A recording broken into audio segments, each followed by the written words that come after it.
اللهم صل على محمد وآل محمد. الشیطان اللعین الرجیم. بسم اللہ الرحمن الرحیم. الحمد للہ وکفی وسلام علی عبادہ الذین اصطفی.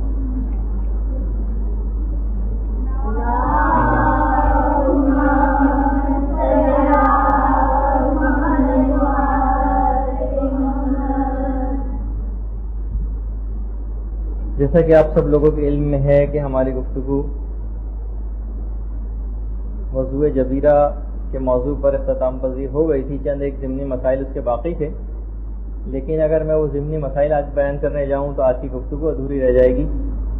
ارادہ یہی ہے کہ کسی بھی طریقے سے آج کا موضوع آج ہی ختم کر دیا جائے. اگر آپ توجہ کے ساتھ گفتگو میری سنیں تو میں سلسلہ کلام کا آغاز کر دوں.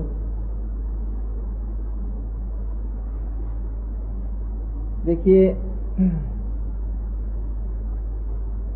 شاہراہ زندگی پر ہمارا سفر جاری ہے اور تقریباً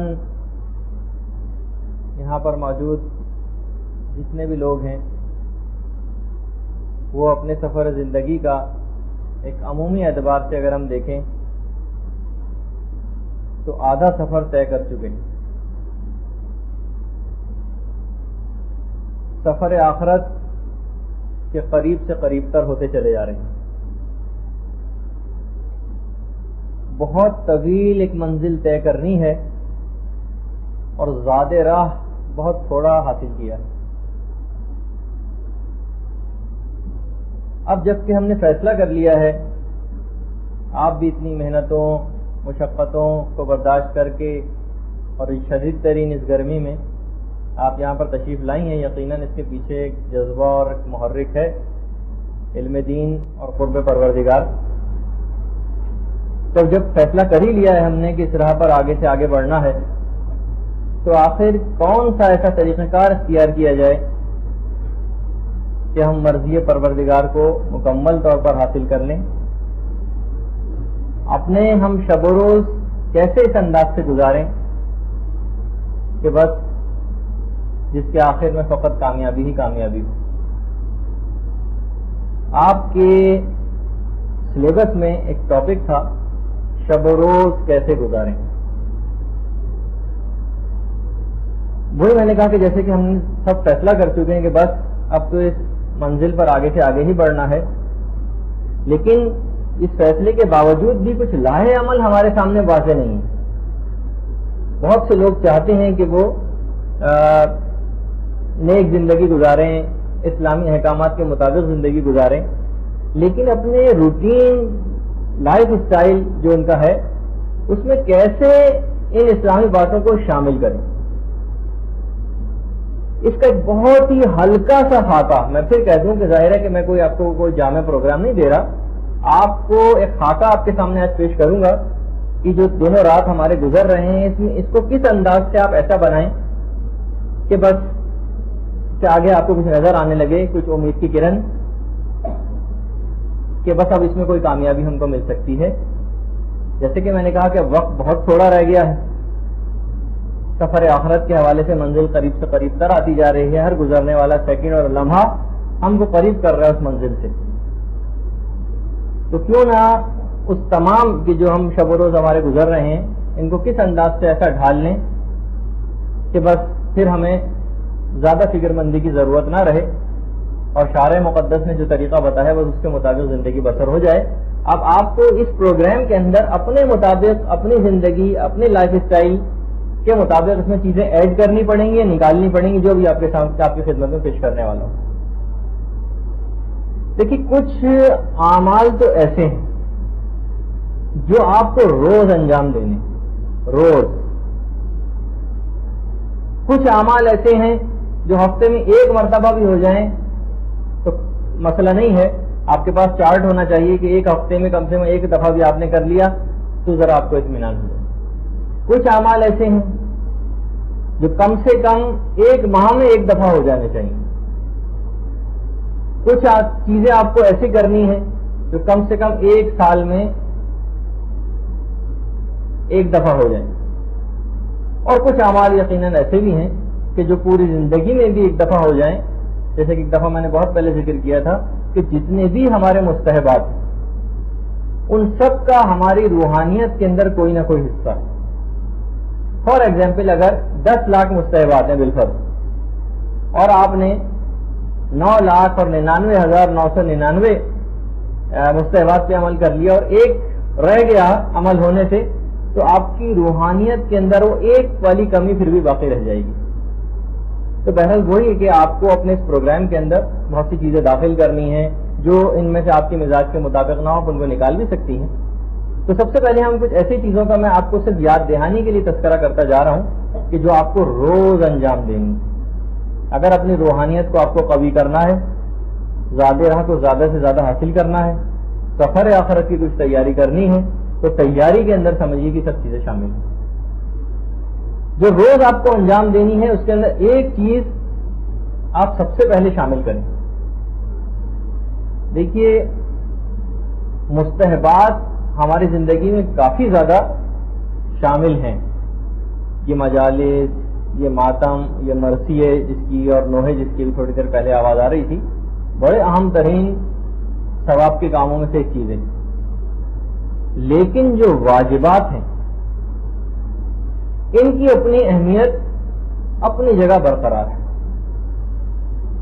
ایسا ہی ہے کہ آپ مستحبات کو انجام دیتی چلی گئیں اور واجبات اپنی جگہ باقی رہے، قضا واجبات.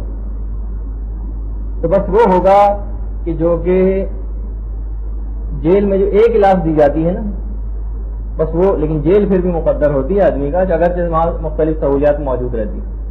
تو بہرحال انسان کام ایسا کیوں کرے؟ تو قضا واجبات کے اندر سب سے پہلی چیز، خاص طور پر خواتین کے اوپر نمازیں مردوں کی نسبت کچھ زیادہ واجب رہتی ہیں. بلوغ کی عمر کی مدت کم ہونے کی وجہ سے، مقصد یہ ہے کہ مرد سے پہلے عمر کے اعتبار سے جلد بالغ ہو جاتی ہیں، اور جو ابتدائی دور ہوتا ہے اس میں بہت زیادہ خواتین کی نمازیں رہ جاتی ہیں. تو قضا نمازوں کا آپ کوئی اپنا ایک کم سے کم کا شیڈیول بنائیے، اور روز آنا، چاہے آپ فجر کی پڑھیں، کوئی ایک نماز، ایک دن کی نماز، آدھے دن کی نماز، اس طریقے سے آپ اپنے شیڈیول میں شامل کیجیے. مستحبات بڑھتے چلے جائیں، واجبات اپنی جگہ ایز اٹ از برقرار رہیں. یہ اسلام اس کو نہ مانتا ہے اور نہ تسلیم کرتا ہے، نہ تقاضا کرتا ہے آپ سے. جب بھی اکثر لوگ پوچھتے ہیں کہ نماز شب جو 11 رکعت کی نماز ہے، اگر اس کی جگہ ہم اپنی قضا نمازیں پڑھ لیں، تو علماء تمام و مراجع کا فتویٰ ہے کہ جی ہاں، اس کا ثواب زیادہ ملے گا، ثواب بھی زیادہ، اور اب ایک قضا واجب بھی آپ کا اپنے سر سے اتر جائے گا. تو سب سے پہلے تو چیز، اچھا میں اس کے تفصیلات میں نہیں جا رہا، میں صرف پوائنٹ بتاتا آپ کو گزر رہا ہوں. قضا واجبات میں سے سب سے پہلے جو نماز ہے، کہ ضرور آپ کے روٹین ڈیلی جو آپ کی زندگی ہے اس میں چاہے ایک ہی قضا نماز کیوں نہ صحیح. اور جیسے کہ مہاراجا نے لکھا بھی ہے، اور خاص طور پر امام خمینی نے لکھا ہے کہ ایک دفعہ آپ نے سفر کا آغاز کر دیا، قضا واجبات اپنے اتارنے شروع کر دی، اور اس دوران خدا نخواستہ موت واقع ہو گئی، تو اب جو جتنی بھی قضا چیزیں آپ کی باقی رہ گئی ہیں وہ پروردگار عالم اپنے لطف و کرم سے معاف کر دے گا. لیکن اس پہ آ جانا ہے آپ کو. تو پہلی چیز تو ہو گئی یہ. دوسری چیز ہے جو آپ کو روز پڑھنی چاہیے، روز کرنا چاہیے، وہ ہے دعائے عافیت. جتنی مصیبتیں، تکالیفیں، پریشانیاں، بلائیں، آفتیں مومنین کے اوپر نازل ہوتی ہیں، مولا امیر المومنین کے ماننے والے ہونے کی بنا پر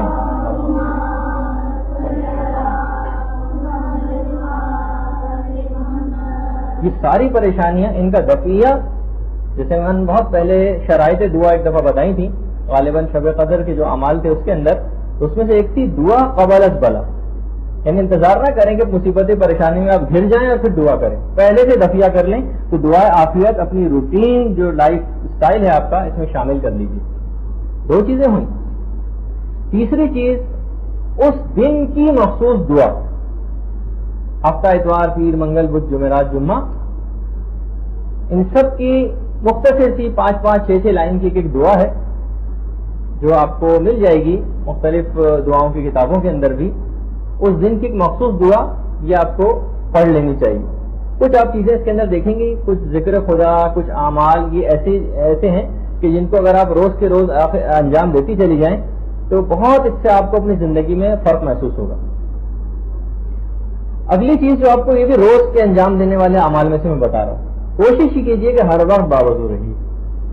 یہ بھی روز آپ کو بہت کم ہی کوئی ایسا وقت رہے آپ کی زندگی میں روز و شب میں کہ جس میں آپ وضو سے نہ ہوں. اس پہ عمل کر کے دیکھیے, اب پھر آپ اپنے اندر وہ تبدیلی اور روحانیت یقیناً محسوس کریں گی. الوضو علی الوضو نور علی نور, جیسے میں نے ایک دفعہ پہلے بھی ذکر کیا تھا. تو اس کے اندر ایک نورانیت ہے. ایک اور چیز جو اس سے ہٹ کر وہ بھی روز انجام دینی, چاہے 5 منٹ 10 منٹ 15 منٹ, وہ ہے کچھ دیر تنہائی میں غور و فکر آخرت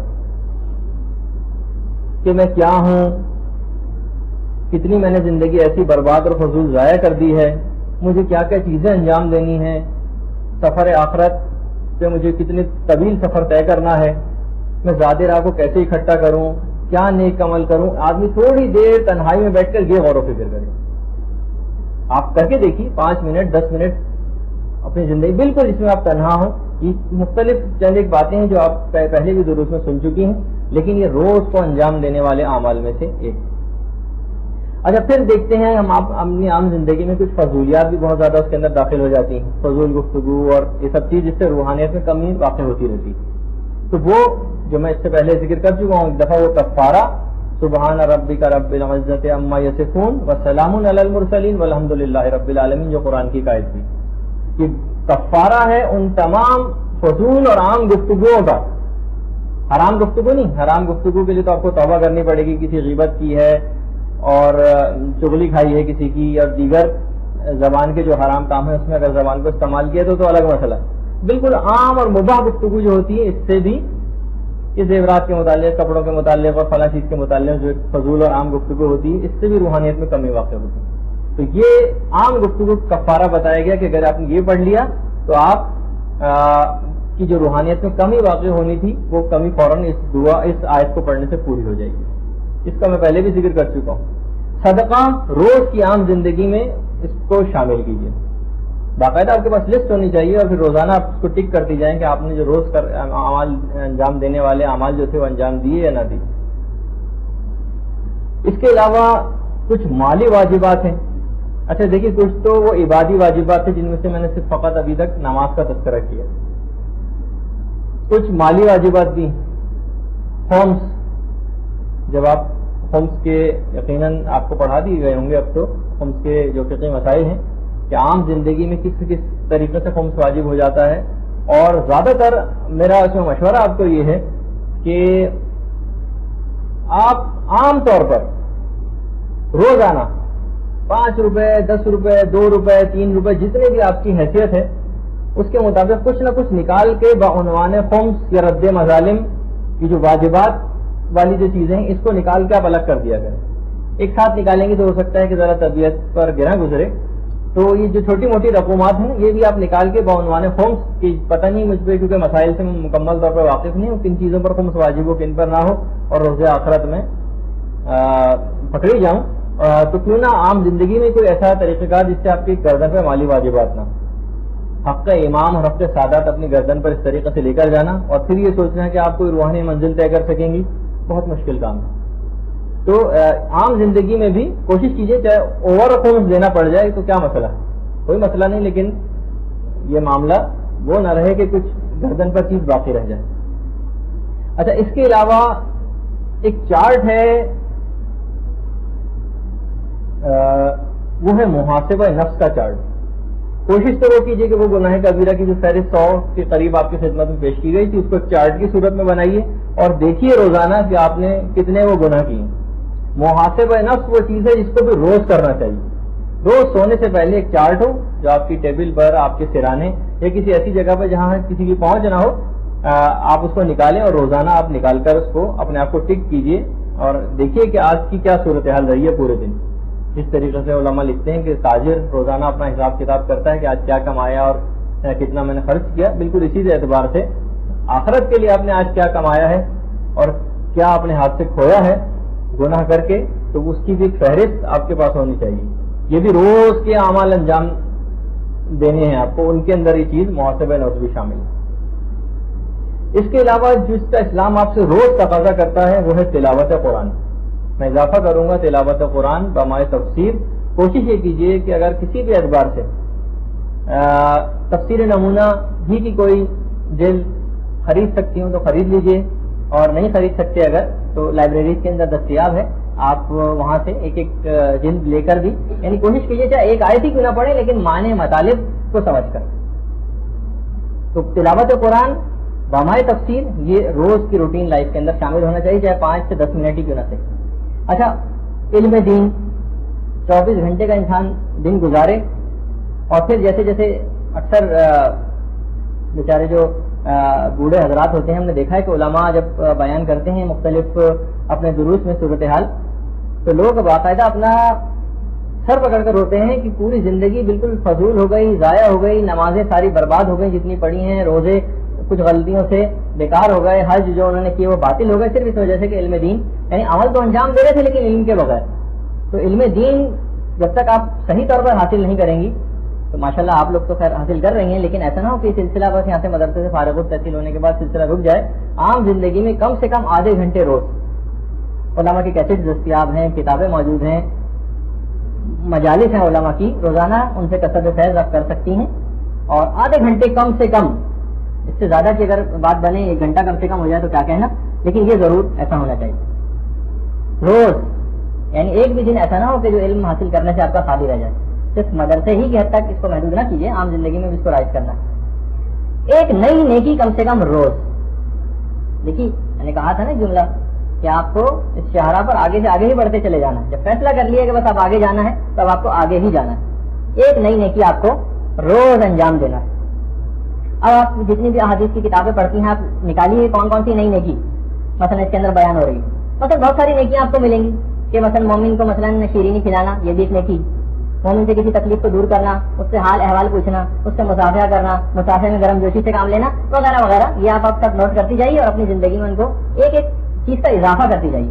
ایک تو وہ ہے کہ جو روزانہ روٹین ہو ہی رہی ہے آپ کی روٹین جو لائف ہے اس سے ہٹ کر بھی چیزوں کو شامل کیجیے، کچھ نئی چیزوں کو، ایک نئی نیکی روز.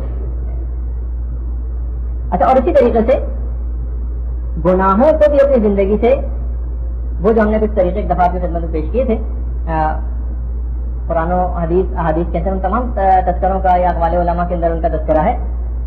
تو ان میں سے ظاہر ہے کہ جب تک گناہ آپ کے ساتھ لگے رہیں گے نا، جب تک ان سے پیچھا نہیں چھوٹے گا. کچھ تو میں نے اس وقت بتائی تھی، اور آج اس میں ایک اضافہ میں اور کر دوں ایک نئی چیز کا. وہ یہ ہے کہ جو آیت تفسیر آپ بار بار پڑھتی ہیں نا، انما یرید اللہ لیذھب عنکم الرجس اہل البیت ویطہرکم تطہیرا،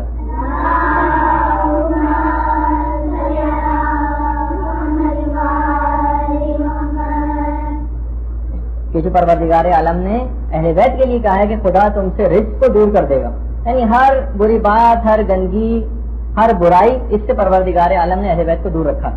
علماء کا کہنا یہ ہے کہ اگر اس آیت تطہیر کو آپ اپنے لیے پڑھتی رہیں بار بار تو ایک وقت ایسا آئے گا کہ آپ بھی تمام برائیوں سے الگ ہو جائیں گے.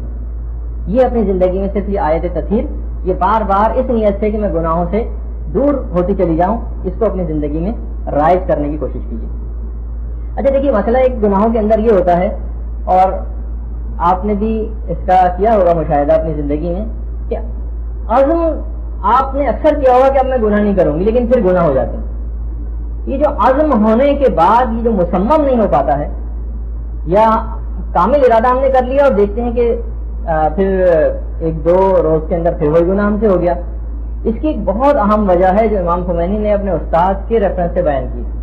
امام خمینی نے اہل حدیث غالباً پہلی ہی حدیث کے اندر جو اس کی ایک حدیث کی شرح لکھی ہے، اس میں اپنے ایک استاد کے ریفرنس سے بیان کیا ہے کہ میرے استاد کہا کرتے تھے، عرفانیات کے استاد، کہ سب سے زیادہ چیز جو انسانی عزم کو ناکارہ کر دیتی ہے، لیکن کسی بات کا وہ ارادہ کرتا ہے اور ارادہ ٹوٹ جاتا ہے، سب سے زیادہ انسانی ارادے کو کمزور کرنے والی چیز کوئی بھی گانے اور موسیقی سے بڑھ کر نہیں ہے. تو جب تک یہ آپ کے گھروں کے ٹی ویوں سے یہ صدائیں بلند ہوتی رہیں گی، چاہے آپ کا ان کو سننے کا براہ راست ارادہ نہ بھی ہو، لیکن ایک مسلسل ٹی وی کھلا ہوا ہے، اس میں سے گانے بجانے کی اس طریقے سے آوازیں نکل رہی ہیں، تو جب تک یہ آپ کی سماعتوں سے ٹکراتی رہیں گی یہ ارادے کو کمزور کرتی جائیں گی. جیسے ایسا ہی ہے کہ چاہے آپ کا ارادہ نہ ہو لیکن آپ منی بس میں اگر سفر کر رہی ہیں بیٹھ کے اور کچھ اس قسم میں گانے بجائے جا رہے ہیں، تو جیسے کہ میں نے پہلے ایک دفعہ ذکر کیا تھا کہ آثار تکلیفی تو نہیں ہوتے، البتہ آثار وضعی ہوں گے، یعنی گناہوں یہ جو گانا سننے کے جو دنیاوی نقصانات ہیں یہ برداشت کرنے پڑیں گے. تو انسانی ارادہ جو سب سے زیادہ کمزور ہو جاتا ہے جس چیز سے، وہ یہی گانے اور موسیقی.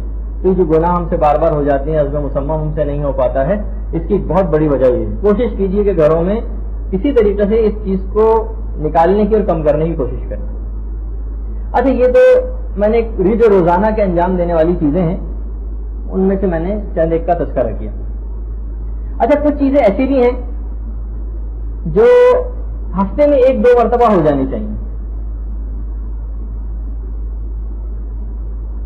مثلا ان میں سے ایک چیز ہے قضا روزے، اور اگر کسی پر قضا روزے نہیں ہے تو سبحان اللہ، بہت ہی بہتر بات ہے، تو وہ مستحبی روزہ رکھے. اور ان 2 دن جو جس کا اسلام بھی تقاضا کرتا ہے وہ ہے پیر اور جمعرات.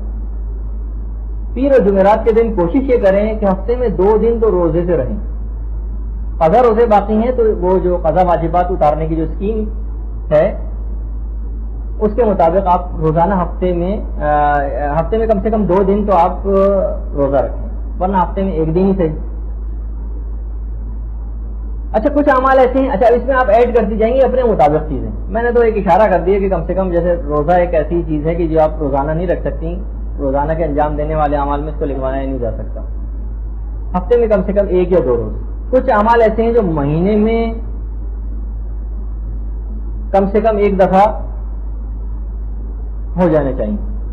اچھا، ایک تو ہر مہینے کے شروع ہونے کے لیے ایک دعا، وہ بھی آپ کو دعاؤں کی کتابوں میں مل جائے گی کہ جناب محرم کا آغاز ہو رہا ہے تو 1 تاریخ کی دعا، یا سفر کا آغاز ہو رہا ہے یا ربیع الاول کا آغاز ہو رہا ہے تو ایک تو ہر مہینے کی ایک دعا ہے مخصوص، اس کو بھی پڑھیں.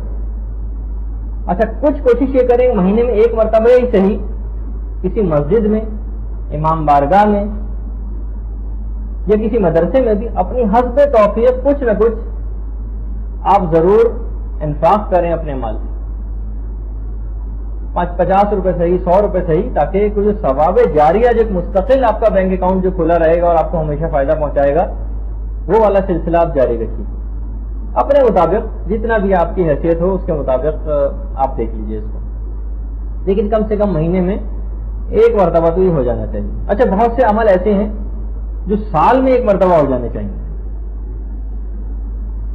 خاص طور پر شاید کہ شہید دستیغ شیرازی نے یا آیت اللہ مظاہری نے، ان 2 میں سے مجھے یاد نہیں آ رہا کہ کس نے یہ بات لکھی ہے، کہا کہ سال میں کم سے کم جو عمل انجام مومنین کو دینے چاہیے ان میں سے ایک عمل یہ ہے کسی ایک مومن یا مومنہ کی شادی کروا دینا یا اس کے لیے بھاگ دوڑ کرنا. یہ آپ کا ایک ایم ہونا چاہیے کم سے کم 1 سال میں 1 مرتبہ. اچھا، کچھ علماء نے کہا کہ جو قرآن کا ایک حق ہے 1 سال میں، وہ کہ کم سے کم اس کو 2 مرتبہ ختم کیا جائے، 2 مرتبہ.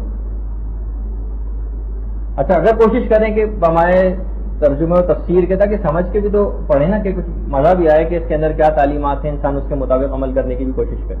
یا جو سال میں کم سے کم 1 دفعہ، بلکہ کہا جاتا ہے کہ زندگی میں بھی 1 دفعہ ہو جائے، وہ ہے نماز جعفر طیار. بہت سے لوگ تو ایسے مومنین ہیں جو روز بھی اس کو پڑھتے ہیں، لیکن بہرحال اب آپ خود ہی چارٹ بنائیے کون سی کس طرف آپ کی طبیعت زیادہ راغب ہوتی ہے، کیونکہ طبیعتیں اس سلسلے میں مختلف ہیں اور پروردگار عالم کی طرف پہنچنے کے ہزاروں، لاکھوں، کروڑوں، اربوں رستے ہیں. ضروری نہیں کہ سارے کے سارے لوگ ایک ہی رستے سے پروردگار کی طرف جائیں، مختلف طریقے ہیں. کسی نے مثلا علم دین کو پکڑ لیا، اس کے ذریعے بھی خدا تک پہنچ سکتا ہے. کچھ نے خدمت خلق کو لیا، کچھ نے رفاع عام کے کام لیے، کسی نے کوئی کام لیا، کسی نے کوئی کام لیا، کچھ نے دعاؤں اور ذکر ہی کو پکڑ لیا. تو بہرحال مختلف طریقے ہیں پروردگار عالم تک پہنچنے کے، لیکن کوشش کریں کہ سب کا احاطہ کر لیں تو کسی نہ کسی راستہ تو آپ کو ایسا ملے گا جس سے پروردگار عالم تک پہنچا جا سکے. اچھا، کچھ تو یہ تو ہے میں نے چیزیں ایسی بتائیں کہ جو روز آپ کو انجام دینی چاہیے، کچھ ہفتے وار، کچھ مہینے وار، کچھ ایک سال میں، کچھ زندگی میں بھی ایک مرتبہ. اچھا، کچھ اہم اقدامات آپ کو گھر میں بھی کر لینے چاہیے. ان میں سے ایک چیز یہ ہے کہ کوشش کریں، یہ جو آپ کو یہاں سے بھی کتابیں ملتی ہیں، آپ کی پہلے سے بھی کچھ کتابیں اپنے پاس ہوں گی مطالعے کے لیے، ان کتابوں کو آپ ایسا گھر کے اندر ڈسٹریبیوٹ کریں کہ تقریباً ہر جگہ نظر آئیں. گھر میں رہنے والے افراد کی پہنچ بھی ان تک رہے، اور کوئی مہمان بھی آنے والا ہے تو ان تک اس کی بھی پہنچ ہو سکے. ڈرائنگ روم میں، بیڈ روم میں، سرہانے، جس جگہ اخبار رکھے جاتے ہیں وہاں ہر جگہ ہی ہونی چاہیے. کہ یہ جو بے رغبتی کتابوں سے اس حد تک بڑھ گئی ہے، اور لوگ بالکل بھی اس طرف راغب نہیں رہے مطالعے کی، بلکہ دینی کتابوں کے متعلق اب یہ ہوتا جا رہا ہے کہ اس میں لینگویج بڑی مشکل ہوتی ہے جو ان کو سمجھ نہیں آتی. تو وہ سمجھنے کی وجہ، نہ سمجھنے کی وجہ یہ بھی ہے کہ اس کا مطالعے کا شوق ہی نہیں رہا. بہت سے چیزیں ایسی ہیں کہ جو ابھی تک ہم پڑھتے ہیں لیکن بہت سے الفاظ ہمارے لیے نئے ہوتے ہیں، لیکن بار بار کثرت مطالعہ کے باعث وہ زبان کی مشکل آسان ہوتی چلی جاتی ہے. تو اسی وجہ سے ہمیشہ کتاب کو بند کر کے رکھ دینا کہ بہت مشکل ہے، تو یہ بڑی خراب بات ہے. کوشش کریں کہ لوگوں میں پڑھنے کا شوق دوبارہ بیدار ہو سکے. اچھا، ایک اور چیز جو علماء نے خاص طور پر کہی ہے کہ گھر میں، تاکہ جو بچے ہیں اور دیگر لوگ ہیں ان کو اس بات کا احساس دلانے کے لیے ائمہ معصومین کے جو ایام ولادت ہے اس میں کم سے کم ایک شیرینی، مٹھائی یا کوئی ایسی چیز کہ جس سے پتہ چلے کہ ہاں آج امام کی ولادت کا روز ہے، یا خوشی کسی کیفیت ہو گھر کے اندر، بچوں کو پتہ چلے کہ ہاں کوئی آج خصوصی دن ہے. یہ بہت سی چھوٹی چھوٹی چیزیں آپ کو ایسی ترکیبیں گھر میں کرنی پڑیں گی کہ جس سے خود بخود بھی تربیت ہوتی رہتی. تو ایک تو چیز یہ ہے. دوسرا ایک اور چیز جس کا آپ کو خیال رکھنا ہے جو سفر آخرت کی تیاری کے لیے انتہائی اہم ہے، وہ ہے وصیت نامے کی تیاری. آپ کے کورس سلیبس میں ایک چیز شامل تھی، اب پتہ نہیں کہ وہ کور ہوئی یا نہیں ہوئی. اگر ہو پائی تو شاید اب اتنا وقت کم رہ گیا ہے کہ شاید وہ نہ ہو سکے، تو کسی اگلے کورس میں اس کو شامل کرنے کی کوشش کریں گے. وہ ہے وصیت نامہ کیسے لکھا جائے. وصیت نامے کے معنی یہ نہیں ہوتے کہ میری فلاں جائیداد اور فلاں چیز وہ اس کو دے دی جائے، اس کو دے دی جائے. یہ وصیت نامے کے متعلق صرف لوگوں کا کانسیپٹ یہ ہے. وصیت نامہ کیسے لکھا جائے، اس میں کیا کیا چیزیں ہونی چاہیے، یہ خود تقاضا کرتا ہے کہ اس کی باقاعدہ ایک کلاس ہونی چاہیے. تو بہرحال یہ بھی ایک ایسی چیز ہے اہم اقدامات میں سے تیاری کے کہ یہ ضرور ہونا چاہیے. اچھا، پھر ہاں وہی میں نے کہا نا کہ اس کے لیے ایک واقعی کلاس چاہیے، اور کوشش کریں گے کہ اگر یہ ابھی تک کسی نے نہیں بیان کیا ہے تو آئندہ کسی اس میں آ جائے درس میں. جی اچھا، اب میں نے کچھ ایک عمومی قسم کی تھوڑی بہت گفتگو کی ہے. اب دیکھیے، صبح کا جو آغاز ہوتا ہے، یعنی آپ ایک دن، مثال کے طور پر کل سے آپ کو یہ سوچنا ہے کہ میں کیسا پورا دن ایسے گزاروں کہ جو مرضی پروردگار کے مطابق ہو جائے. تو ظاہر ہے کہ جس وقت انسان کی صبح کو آنکھ کھلتی ہے، یعنی جب وہ انسان نیند سے بیدار ہوتا، اس وقت سے اس کا دن شروع ہو جاتا ہے. اب میں ایک آپ کے سامنے خاکہ پیش کروں گا کہ بس آنکھ آپ کی کھل گئی صبح. اب کیا ایسی چیزیں آپ کرتی چلی جائیے، اور بالکل جب انسان کی صبح آنکھ کھلی اور اس کے بعد رات کو سوتے وقت جب آنکھ بند ہوگی اس پورے دن میں، تو اب ہم مثال کے طور پر آغاز کرتے ہیں کہ جو صبح ہو گئی اور آپ کی آنکھ کھل گئی. اچھا دیکھیے، کچھ تو اس کے اندر بہت ہی چھوٹی دعائیں کہ انسان کی جیسے ہی آنکھ کھلے آپ عادت بنا لیں کہ ایک دعا آپ کی زبان پر ہو، اور وہ ہدیت الشیعہ جو آپ کو غالباً مل بھی چکی ہے کتاب، ہاں ٹھیک ہے، وہ پھر آپ کو لائبریری مل جائے گی. اگر پرانی والی ہدیت الشیعہ ہے تو اس کا تو صفحہ 475 ہے جس کے اوپر یہ دعا لکھی ہوئی ہے. اور اگر نئی ہدیت الشیعہ بھی تو آخری کے 10 سے 12 ورقوں کے اندر آپ اس کو دیکھ لیجئے، آپ کو وہ دعا آدھی لائن کی، ایک لائن کی، لا الہ الا اللہ سے وہ دعا شروع ہوتی.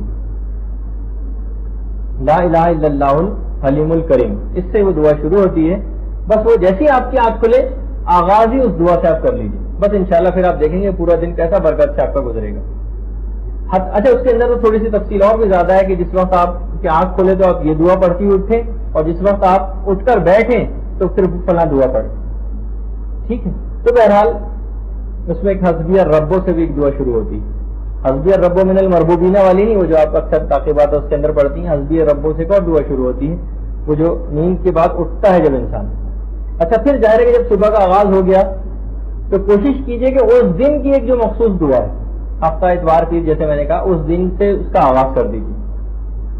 اچھا اس میں ظاہر ہے کہ اگر آپ ذرا وہ تو پھر بھی شاید 8-10 لائن کی دعا ہو جو اس دن کی ہے، اور ضرور نہیں کہ ایک دم آنکھ کھلتے ہی پڑھیں آپ جب نماز ہو.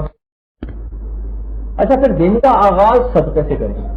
صدقے کی اگر حاکم شرع کی اجازت یافتہ صندوقچی موجود ہے، کسی غریب سے اجازت لی ہوئی ہے یا کسی کو قرضہ دیا ہوا ہے، تو اس میں سے وہ جو میں مسائل بتا چکا ہوں صدقے کے، اس میں سے آپ کچھ نہ کچھ نکال دیجیے. دن کا آغاز صدقے سے کریں، بس اس کے بعد دن میں جتنی مصیبتیں، تکلیفیں، پریشانیاں، آلام، مصائب جو آنے تھے وہ سب انشاءاللہ ٹل جائیں گے، اور آغاز ہی آپ نے اس حکم اسلامی سے کیا. اچھا اس صدقہ جو آپ دیں گی اس میں تمام نیتیں آپ شامل کر سکتی ہیں، کیونکہ دیکھیے صدقہ ایک ہی عمل ہے جو کیا جائے گا، لیکن نیتیں کتنی آپ اپنے لیے، اپنے رشتہ داروں کے لیے، اپنی اولاد کے لیے، اپنے والدین کے لیے، اپنے دوست احباب کے لیے، امام زمانہ کے لیے، اپنے گناہوں سے بچنے کے لیے، ساری نیتیں آپ اس صدقے کے اندر کر سکتی ہیں. سارے فائدے آپ کو صرف ایک ہی اس چونی ڈالنے سے حاصل ہو جائیں گے، جو کہ آپ جتنی بھی اپنی حیثیت کے مطابق آپ کو صدقہ نکال لیں گے. اچھا پھر ایک اور وہ جو مولا کائنات سے مروی ایک حدیث میں نے آپ کی خدمت میں پیش کی تھی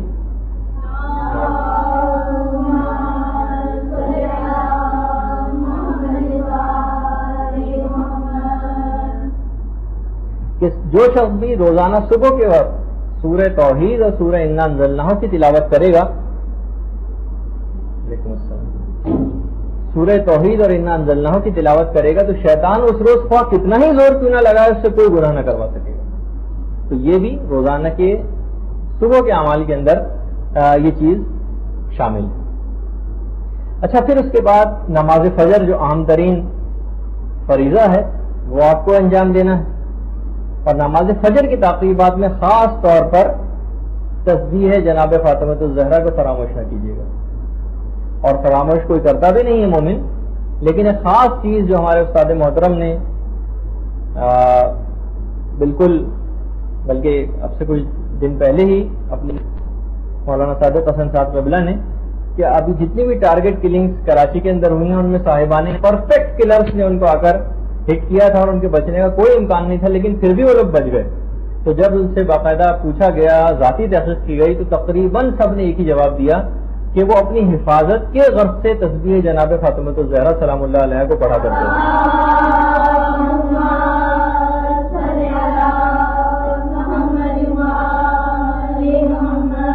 تو اس تسبیح کو خاص طور پر اس نیت سے انجام دینا، اور زیادہ سے زیادہ لوگوں کو آپ یہ بات بتائیے کہ یہ بہت ہی اہم ترین عمل ہے جو کہ آج کل کے دور میں اس کی ضرورت اور زیادہ ہو گئی، بشرطے کہ اس کو بڑے دلی اعتقاد کے ساتھ، بہت محبت کے ساتھ، توجہ کے ساتھ، ارتکاز کے ساتھ اس کو انجام دیا جائے. اچھا صبح کے وقت ایک خاص عمل جو ہے وہ استغفار بھی بہت خاص عمل ہے. وقت سحر توبہ کرنا اپنے گناہوں سے. بس پروردگار عالم تیار بیٹھا ہے کہ فجر کے وقت یا سحر کے وقت کوئی شخص اٹھے اور پروردگار عالم سے توبہ طلب کرے اور اس کی توبہ کو وہ قبول کر لے. تو یہ بھی اپنے روزانہ جو دن کے جو فجر کے اعمال ہیں ان میں سے بھی آپ کو انجام دینی ہے چیز. اچھا جو رزق کے سلسلے میں جو جتنی پریشانیاں آج کل، اچھا آپ دیکھتی بھی نا، آپ مختلف دعاؤں کے اگر ترجموں پہ غور کریں تو آپ دیکھیں گے کہ زیادہ تر دعاؤں کے اندر حفاظت، ہماری جتنی بھی مکتب فکر کی دعائیں ان میں زیادہ تر حفاظت اور زیادہ تر رزق کے سلسلے میں دعائیں، کیونکہ معلوم تھا اسلام کو بھی اور شارع کو بھی کہ یہ ایسی شخصیات کے ماننے والے ہیں کہ ان کی دشمنوں کی کثرت بہت ہوگی اور ان کو رزق کی بھی بہت تنگی اور پریشانی ہمیشہ رہے گی اس دشمنی کی بنا پر جو امیر المومنین کی وجہ سے لوگوں میں پائی جاتی. تو ہمیشہ آپ کو ہماری دعاؤں کی جتنی بھی ہیں اس کے اندر ضرور رزق اور یہ جان کی حفاظت کی چیزیں سب سے زیادہ ملیں گی. تو رزق میں اضافے کے لیے وہ جو آپ کو طریقے عمر اور رزق بڑھانے کے بتائے گئے تھے، اور انشاءاللہ جلدی اس کا کتابچہ بھی چھپ کر آنے والا ہے، تو وہ آپ اپنے پاس رکھیے گا، اس میں تفصیل سے ان چیزوں کے اوپر روشنی ڈالی گئی ہے. اچھا اس میں خاص طور پر آیت الکرسی اور سورہ توحید ہر نماز کے بعد، یہ بہت مجرب ہے. اور ایک اور عمل خاص طور پر جو علماء نے بتایا ہے وہ پروردگار کا ایک نام ہے یا نافع. اس کی کوئی خاص عدد مقرر نہیں ہے کہ اس کو آپ کو کتنا پڑھیں، بس جب بھی یاد آتا رہے. جو بھی شخص رزق کی تنگی میں مبتلا ہو، جو شخص اپنا بزنس سیٹ کرنے والا ہو یا بزنس جس کا سیٹ نہ ہو پا رہا ہو یا ملازمت کو کوئی خطرہ درپیش ہو، وہ ضرور اس خدا پروردگار عالم کے نام کو اپنے ورد زباں رکھے. جتنا بھی زیادہ اس کو پڑھ سکتا ہو پڑھے، یا نافع ہو. تو کچھ ہی عرصے میں دیکھے گا. جی فے کے نیچے زیر اور عین کے اوپر پیش، یا نافع ہو، اے نفع دینے والے. تو یہ کثرت سے جو بھی اس کو پڑھے گا پھر وہ دیکھے گا کہ آپ کی کس حد تک ایک تبدیلی اس پریشانی کے اندر کیسے لاحق ہوتی ہے. اچھا اب دیکھیے وہ تو ہو گیا صبح کا آغاز. اب میں نے کہا کہ ظاہر ہے کہ بہت سی چیزیں آپ اس میں خود شامل کیجیے گا اپنے مطابق. بہت سی چیزیں ہو سکتا ہے کہ جو بہت سے لوگ دعائیں پڑھنے کے اتنے شوقین نہیں ہوتے تو وہ نہ بھی پڑھیں اس کو، لیکن اس میں سے کوشش کیجیے کہ یہ عام زندگی میں چلتے پھرتے بھی ہو جائے نا. ضروری نہیں کہ آپ ہر چیز ایک مسلح کے اوپر بیٹھی کر انجام دیں.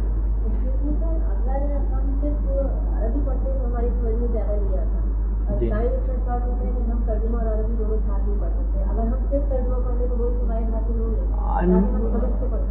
نہیں، فائدے تو آپ کو یقیناً ترجمے کے سارے حاصل ہو جائیں گے، لیکن جو خود زبان عرب کے اندر جو پڑھنے کا ایک ثواب ہے وہ بالکل ایک الگ.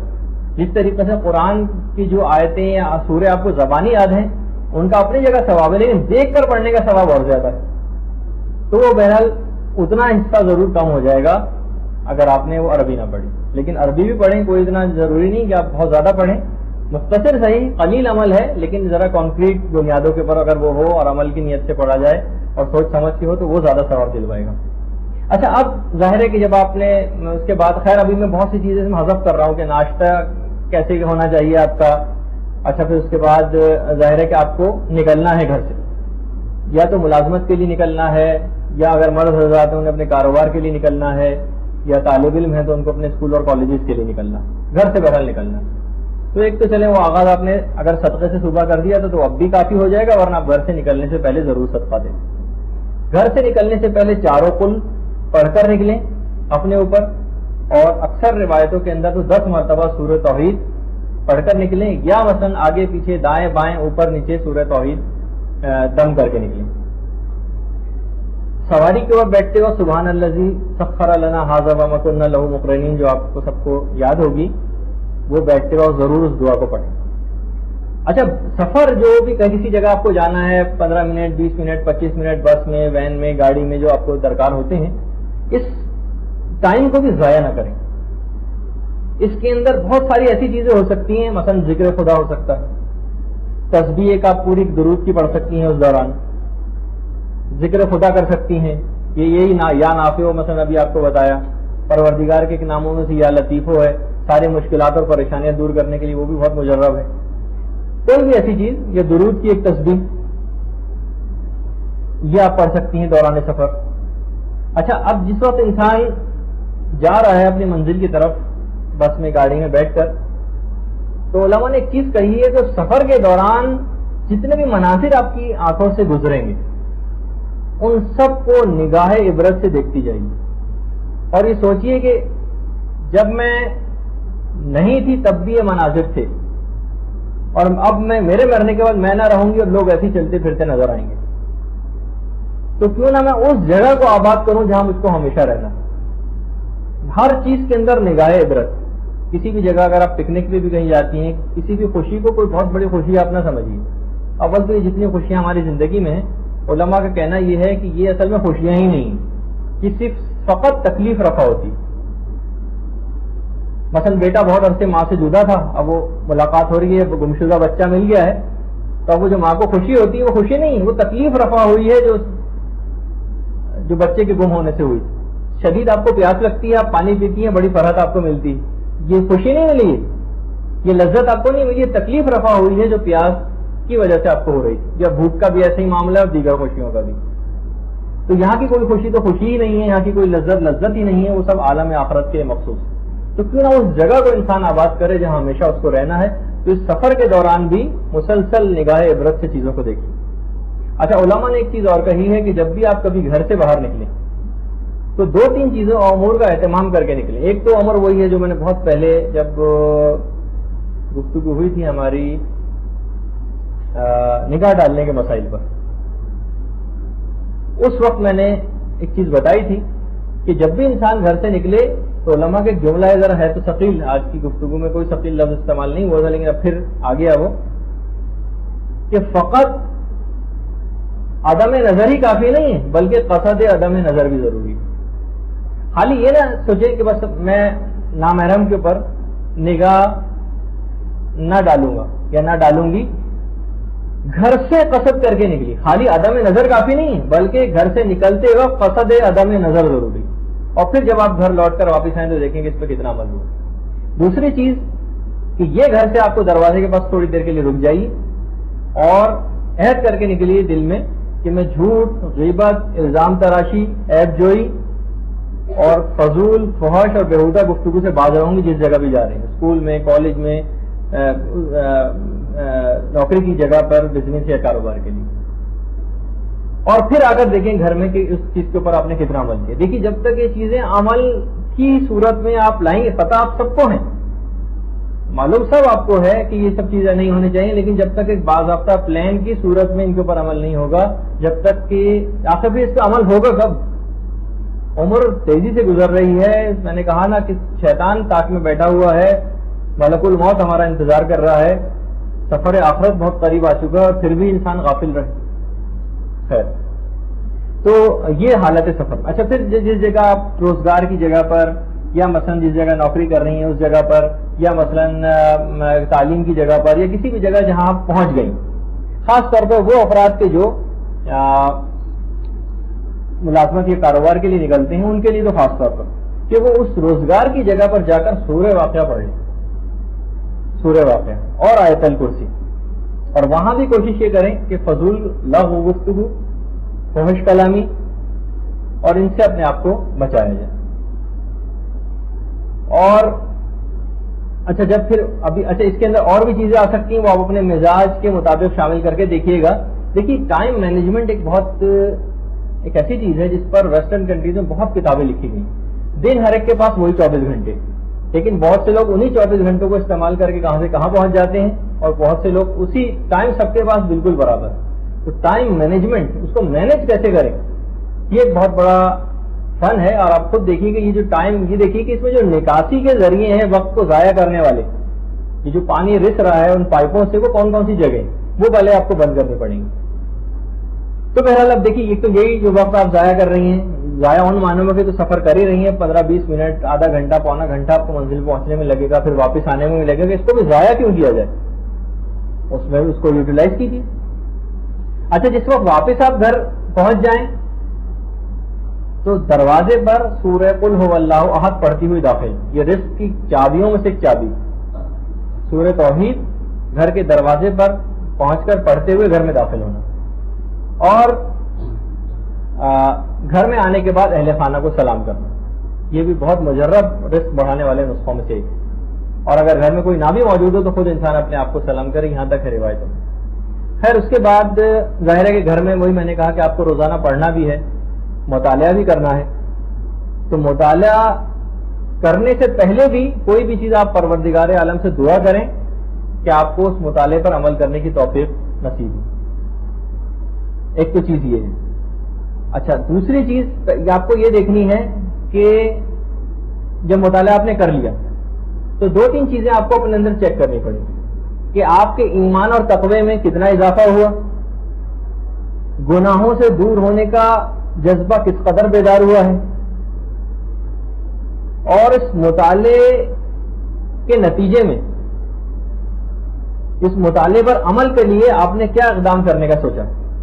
اگر آپ نے صرف فقط پڑھا، اس کے بعد کتاب بند کر کے رکھ دیا، اس کے بعد چلتے بنی وہاں سے، تو اس کا کوئی نتیجہ، کوئی چیز حاصل نہیں ہو پائے گی آپ. تو ہمیشہ آپ کو یہ دیکھنا ہے کہ ایمان و تقوی میں کتنا اضافہ ہو رہا ہے آپ کے، اس مطالعے کے نتیجے میں گناہوں سے دوری کا کتنا جذبہ پیدا ہو رہا ہے، یا اس مطالعے پر عمل کرنے کے لیے آپ نے کیا پروگرام چارٹ آؤٹ کیا. اچھا پھر اس کے بعد آپ کو نمازیں پڑھنا ہے. نماز میں بھی نماز کو شروع کرنے سے پہلے سب سے پہلے آپ رک جائیے اور دیکھیے کہ اس سے پہلے والی جو نماز آپ نے پڑھی تھی اس سے اور اس نماز کے درمیان کوئی گناہ تو انجام نہیں دیا ہے. اگر گناہ آپ نے انجام دیا ہے تو اس کی سب سے پہلے توبہ حقیقی انجام دیں، توبہ کریں، اور اس کے بعد عزم مصمم کریں کہ اب نہ اس گناہ کو انجام دوں گی، اور پھر نماز میں مشغول ہو جائیں۔ اور اگر کوئی گناہ آپ نے انجام نہیں دیا پہلی نماز سے لے کر اب تک، تو شکر پروردگار انجام دیں۔ ان شکرتم لا ازیدنکم، اگر تم شکر کرو گے تو پروردگار اس میں اور اضافہ کر دے گا۔ تو یہ جو آپ نے شکر کیا ہے کہ پروردگار شکر ہے کہ میں نے کوئی گناہ انجام نہیں دیا، تو اب اس میں مزید اضافہ یہ ہوگا کہ آپ گناہوں سے بچی رہیں گے۔ اچھا، پھر اس کے بعد نماز، خیر اب نماز کے موضوع پر ایک پورا ہمارا ایک لیکچر ہونے بھی والا ہے، شاید کہ اگلا ہی ہو جائے وہ، کہ اصل میں نماز پڑھی کیسے جانی چاہیے، فقہی مسائل سے ذرا ہٹ کر وہ چیز ہوگی۔ اچھا، اب دیکھیے بس 5 منٹ رہ گئے ہیں، اس کے بعد ظاہر ہے کہ آپ کے یہاں مجلس کا پروگرام بھی ہے، بس میں اس کو ختم کروں۔ سوتے وقت آپ نے پورا دن گزار لیا، اب بہت سی چیزیں میں نے اس میں حذف کر دی وقت کی تنگی کی وجہ سے، اور انشاءاللہ اگر ایڈوانس کوئی کورس ہوا تو اس میں مزید جامع پروگرام کے ساتھ آپ کی خدمت میں عرض کر دوں گا کہ اس میں اور کیا کیا چیزیں شامل ہونی چاہیے، حتیٰ کہ اوقات فراغت میں آپ کو کیا کرنا چاہیے، وہ بھی پورا پروگرام۔ اچھا، پھر سوتے وقت کے عمل، دیکھیے جس وقت آپ لیٹ گئی اب ارادہ ہے سونے کا، سونے سب سے پہلے اس بات تو یہ بات یاد رکھیے کہ سونے کو کچھ خودارہ کم کر دیں۔ 9 گھنٹے، 10 گھنٹے، 11 گھنٹے، 12 گھنٹے بھی میں نے لوگوں کو سوتے دیکھا ہے کہ تقریباً آدھی زندگی سو کر گزارا ہے۔ سونے کے وقت تو کچھ کم کر دیجیے، مثلا اگر آپ 8 گھنٹے سوتی ہیں تو 7.5 گھنٹے کر دیں، کچھ کم کر دیجیے۔ امام خمینی کی زندگی کی میں نے حوالہ دیا، تو ظاہر ہے کہ ہر کوئی اس تک تو نہیں پہنچ سکتا، نہ مشورہ دوں گا کہ آپ 4 گھنٹے سوئیں، لیکن فقط 3 سے 4 گھنٹے کی نیند کی ان کو۔ رات 12 بجے سوتے تھے اور 3 بجے بیدار ہو جاتے تھے۔ رسول خدا کی زندگی میں ہم کو ملتا ہے کہ رسول ایک ہی رات میں کئی مرتبہ سوتے اور جاگتے تھے، اٹھ کر پھر عبادت خدا شروع کر دیتے تھے، پھر سو جاتے تھے، پھر تھوڑی دیر بعد اٹھ کر پھر عبادت خدا شروع۔ ہم میں سے کوئی ایسا نہیں ہے جو اس عمل کو انجام دے سکے، یہ رسول ہی کے لیے سازگار ہے۔ لیکن بہرحال کہ ہر شخص جو بھی گھر کے اندر موجود ہوتا تھا وہ دیکھ لیتا تھا کہ رسول کو ہمیشہ کہ رسول کچھ نہ کچھ عبادت خدا انجام دے رہے ہیں رات کے وقت بھی، تو کچھ تو سونے کے وقت کو کم کر دیجیے۔ سونے سے پہلے ایک دن کا آغاز آپ نے صدقے سے کیا تھا، اور ایک دن کا اختتام بھی صدقے سے کریں۔ صدقہ وضو کر کے سوئیے اور توبہ کر کے سوئیے۔ نیند کو موت کی چھوٹی بہن کہا جاتا ہے، کہ باقاعدہ بہت سی روایتوں میں یہ ہے کہ روح قبض سنسری سے رات کو پرواز کر جاتی ہے، اور پھر اس کے بعد دوبارہ جب وہ انسان جاگتا ہے تو روح دوبارہ اس کے جسم میں آتی ہے۔ اور اگر بہت سے لوگ ایسے بھی جنہیں پروردگار جن کی روح کو اپنے پاس ہی روک لیتا ہے، بس یعنی اب ان کا وقت ختم ہو گیا، تو اب یہ وہ یعنی اگر آپ کا انتقال توبہ کے اوپر ہو، یعنی جو ہے نا کہ سوچے وہ ضرور توبہ کرے، تو اگر انسان اس کے بعد نہ بھی بیدار ہو تو پھر بھی کوئی مسئلہ نہیں کہ وہ حقیقی توبہ کر کے وہ سوئے۔ شکر پروردگار کو انجام دیں کہ میں نے جتنی مجھ کو نعمتیں دی تھی ان کا تیرا لاکھ لاکھ شکر۔ اچھا، پھر اس کے بعد سونے سے پہلے ایک چیز کی بڑی تاکید ہے کہ نماز شب کے اٹھنے کے لیے اور نماز فجر کے وقت اٹھنے کے لیے قرآن کی ایک آیت پڑھے، تو اگر کوئی آیت پڑھ لے تو اتنی مجرب ہے کہ چاہے کتنی ہی کم دیر کے لیے وہ کیوں نہ سوئے، مثلا رات کے 2 بجے بھی اگر آپ سوئیں، فجر کو معلوم ہے کہ اٹھنا بہت مشکل ہو جائے گا، تو لوگوں نے تجربہ کر کے دیکھا ہے سورہ کہف کی آخری آیت، قل انما انا بشر مثلکم یوحی الی، یہ آپ سورہ کہف کی آخری آیت، یہ ضرور آپ اگر اپنی عادت ڈال لیں گی پڑھنے کی تو نماز شب کے لیے بیدار ہونا اور نماز فجر کے لیے بیدار ہونا کچھ مشکل نہیں۔ اچھا، کچھ سونے سے پہلے کے خصوصی اعمال بھی، یہ تو عمومی اعمال تھے کہ صدقہ اور توبہ اور وضو اور شکر، اور اس کے علاوہ یہ والی آیت یا پروردگار عالم سے دعا کر کے سوئیے کہ وہ آپ کو اٹھا دے۔ کچھ خصوصی اعمال ہیں جن میں ایک تصویر جناب فاطمہ الزہرا سلام اللہ علیہا بھی۔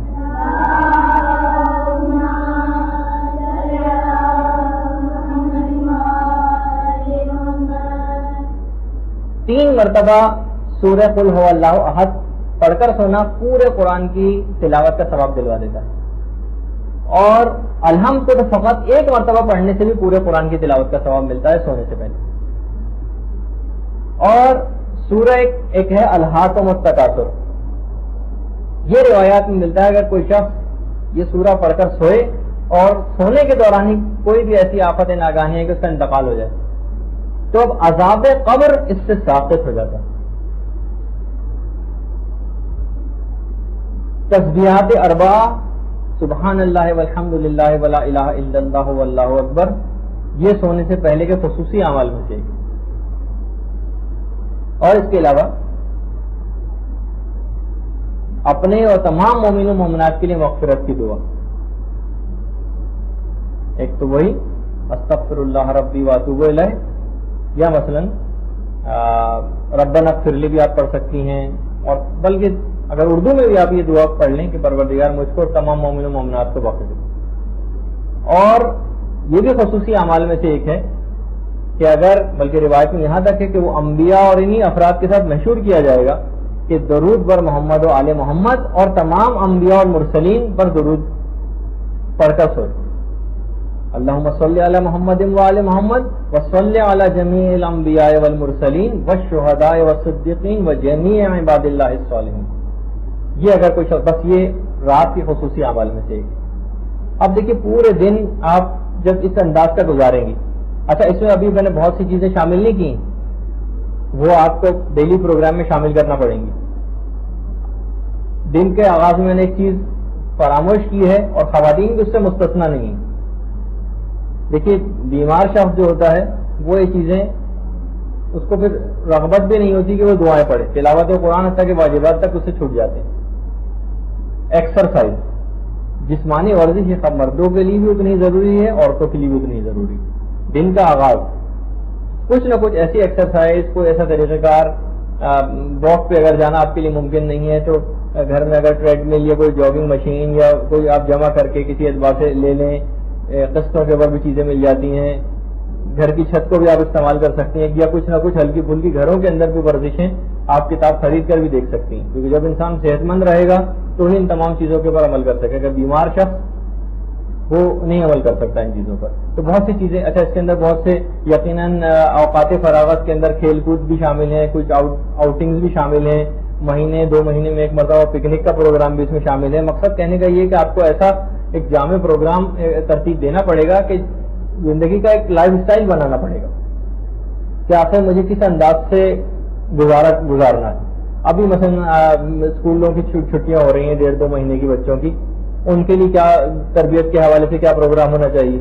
آپ میں سے جو شادی شدہ ہیں اور بچوں والیاں ہیں ان کے لیے اپنا بچوں کی تعلیم و تربیت کے لیے، اور جو غیر شادی شدہ ہیں ان کے اپنے چھوٹے بہن بھائی ہیں ان کے لیے، اگر ان کے بہن بھائی کسی کے نہیں اتنے چھوٹے تو اور خاندان کے اور لوگ ہوتے ہیں 2 3 4 5 بچوں، یعنی کسی بھی اعتبار سے بچوں کی تربیت کے الگ اس میں پروگرام ہونا چاہیے. تو ابھی میں نے کہا نا، میں نے آپ کے سامنے صرف ایک معمولی سے خاکہ پیش کیا.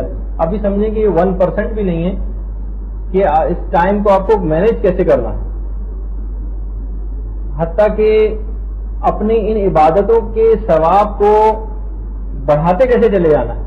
جیسے اکثر تاجر حضرات سوچ رہے ہوتے ہیں کہ میں اس جگہ پیسہ رکھواؤں گا تو مجھے کتنا پروفٹ ملے گا، اور اس وہ والا سرٹیفکیٹ خرید لوں گا تو کیا ملے گا، اور اگر اس کے بجائے میں فلاں جگہ پہ انویسٹ کروں یا فلاں جگہ پہ کاروبار کروں تو کتنا ملے گا. تو وہ ججمنٹ کرتا ہے کہ اس میں ثواب مجھ کو زیادہ ہے. پھر ثوابوں کو ڈبل ٹرپل اور 100 گنا اور 1000 گنا بڑھانے کے طریقے کیا ہیں کہ عمل وہ ایک ہی آپ انجام دے رہی ہیں لیکن آپ نے 1000 گنا اس کا ثواب بڑھا دیا، 1 لاکھ گنا اس کا ثواب بڑھا دیا. اس کے بھی طریقے ہیں. تو بہرحال اس میں کچھ ایک تذکرہ کہ سفر آخرت کی تیاری کیسے کرنا ہے، شب و روز کیسے گزارنے ہیں، اس کا ایک خاکہ سا بہت ہی معمولی میں نے آپ کی خدمت میں پیش کیا. اس میں بہت سی چیزیں بھی شامل ہو سکتی ہیں. تو آج کی حد تک ہماری گفتگو اختتام پذیر ہوئی. السلام علیکم ورحمۃ اللہ.